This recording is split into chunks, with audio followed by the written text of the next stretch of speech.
कहते हैं कुछ जगहें समय के साथ बूढ़ी हो जाती हैं। वहाँ सिर्फ ईंट पत्थर नहीं बचते, बल्कि उन जगहों की दीवारें अपने अंदर चीखें, सिसकियाँ और खून के निशान भी सहेज लेती हैं। ये कहानी है उत्तर प्रदेश के एक गांव के किनारे बनी एक पुरानी हवेली की, जिसे लोग काली हवेली कहते हैं। सालों से सुनसान पड़ी उस हवेली में जो भी गया कभी वापस नहीं लौटा, वैसा जैसा वो गया था। गांव का बुजुर्ग रामलाल बच्चों को सुनाता है। बच्चों, सूरज ढलने के बाद उस हवेली के पास मत जाना।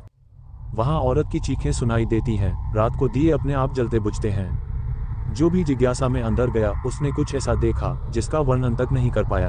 बच्चे डरकर सिहर उठते हैं। 4 दोस्त राहुल, सीमा, विजय और अमन कॉलेज प्रोजेक्ट के लिए गांव आते हैं। उनका मकसद है पैरानॉर्मल गतिविधियों की सच्चाई कैमरे में कैद करना। राहुल बोला, यार सब फेक कहानियां हैं, कुछ नहीं होता। हम कैमरे लेकर जाएंगे और सब साबित कर देंगे। सीमा डरी हुई बोली, लेकिन सब मना करते हैं, क्या पता सच में कुछ। विजय हंसते हुए बोला, भूत प्रेत नहीं होते, बस मन का डर है। अमन चुपचाप सोच में डूबा है। चारों दोस्त कैमरे, टॉर्च और रिकॉर्डर लेकर हवेली पहुंचते हैं। हवेली के बड़े गेट पर जंग लगी है। दरवाजा खोलते ही चरमराहट की आवाज आती है। अंदर अंधेरा है, दीवारों पर जाले और टूटी खिड़कियों से आती ठंडी हवा। सीमा डर कर बोलती है, मुझे अच्छा नहीं लग रहा, चलो वापस चलते हैं। राहुल निडर होकर बोला, नहीं, कैमरे ऑन करो, हमें सच सबके सामने लाना है। वे सब हवेली के अंदर कदम रखते हैं। तभी अचानक ऊपर वाली मंजिल से पायल की आवाज सुनाई देती है। विजय कैमरे से रिकॉर्ड कर रहा होता है। अचानक कैमरे की स्क्रीन पर सफेद साड़ी में लिपटी औरत दिखाई देती है। लेकिन जब सब पीछे मुड़ते हैं वहाँ कोई नहीं होता।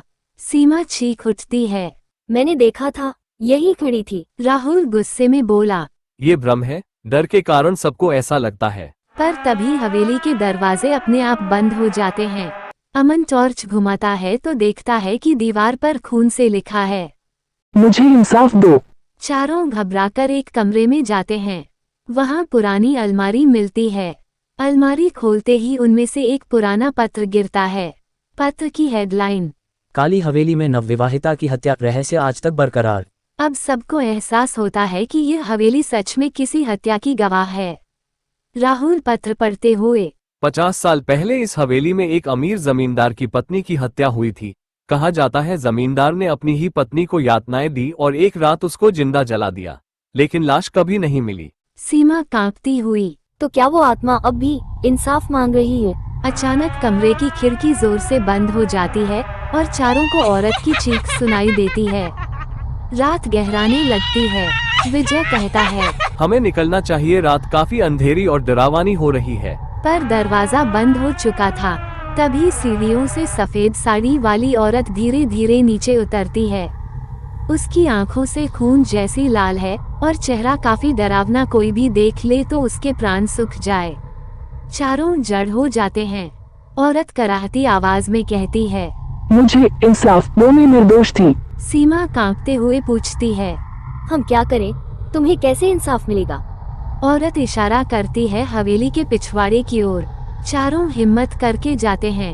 वहाँ खोदी गई पुरानी जमीन से हड्डियों का ढेर और दुपट्टा मिलता है। यही है उसकी अधूरी दास्तान। राहुल कैमरे में सब रिकॉर्ड करता है। अचानक औरत चीखकर हवा में गायब हो जाती है। हवेली की दीवारें दरारों से हिलने लगती हैं। सुबह होने तक चारों किसी तरह बाहर निकलते हैं। गांव के लोग आते हैं। पुलिस भी पहुंचती है और कब्र से मिले सबूतों को देखती है। पुलिस इंसाफ का भरोसा दिलाती है। उस दिन के बाद से हवेली में चीखें कम हो जाती हैं। कहानी खत्म नहीं होती। राहुल के कैमरे में रिकॉर्ड हुआ वीडियो जब वो देखता है तो उसमें चारों दोस्त नहीं बल्कि 4 खून से लथपथ लाशें हवेली के अंदर पड़ी दिखाई देती हैं। चारों दोस्त जब गांव लौटते हैं तो सबको लगता है कि अब सब सामान्य है। गांव वाले भी राहत की सांस लेते हैं कि हवेली का रहस्य अब सामने आ गया। लेकिन कुछ दिनों बाद अजीब घटनाएं शुरू होने लगती हैं। राहुल के साथ घटना। राहुल जब अपने घर में फुटेज एडिट कर रहा होता है तभी अचानक लाइट चली जाती है। लैपटॉप स्क्रीन पर अपने आप वही औरत दिखती है, सफेद साड़ी में, लाल आंखों से उसे घूरते हुए। राहुल घबरा जाता है और स्क्रीन बंद कर देता है, लेकिन पीछे कमरे में पायल की आवाज गूंज उठती है। सीमा घर में अकेली होती है। रात को नींद में उसे लगता है कोई उसके पैरों को पकड़कर खींच रहा है। वो आंख खोलती है तो देखती है कि उसके बिस्तर के पास वही औरत खड़ी है। औरत धीरे से फुसफुसाती है, तुमने इंसाफ दिलाया, पर सच पूरा नहीं हुआ। सीमा चीखते चीखते बेहोश हो जाती है। अमन और विजय दोनों अपने अपने शहरों को लौट चुके होते हैं, पर एक ही हफ्ते में दोनों की हालत बिगड़ने लगती है। अमन हमेशा खिड़की के बाहर किसी को देखता है, एक परछाई जो लगातार उसकी ओर देखती रहती है। विजय के घर में अचानक दिए और मोमबत्तियां अपने आप जलने बुझने लगती हैं। विजय डर कर कहता है, लगता है वो आत्मा अभी भी हमारे साथ है। कुछ महीनों बाद चारों दोस्त फिर से उसी गांव में मिलते हैं। वे तय करते हैं कि एक बार फिर हवेली जाएंगे ताकि जान सके कि आत्मा आखिर क्या चाहती है। हवेली पहुंचते ही माहौल और भी डरावना हो जाता है। दीवारों पर खून से लिखा होता है, तुम सब मेरे हिस्से हो। अचानक दरवाजा बंद हो जाता है। चारों दोस्तों की चीखें गूंजती हैं और फिर सब कुछ सन्नाटा। पर वे चारों कभी वापस नहीं लौटे। कुछ रहस्य कभी पूरे नहीं खुलते। हो सकता है आत्मा को इंसाफ मिला हो, या शायद वो चारों अब हमेशा के लिए उस हवेली का हिस्सा बन गए हों। अगली बार जब आप किसी सुनसान जगह से गुजरें और आपको पायल की हल्की सी आवाज सुनाई दे, तो पीछे मुड़कर देखना मत।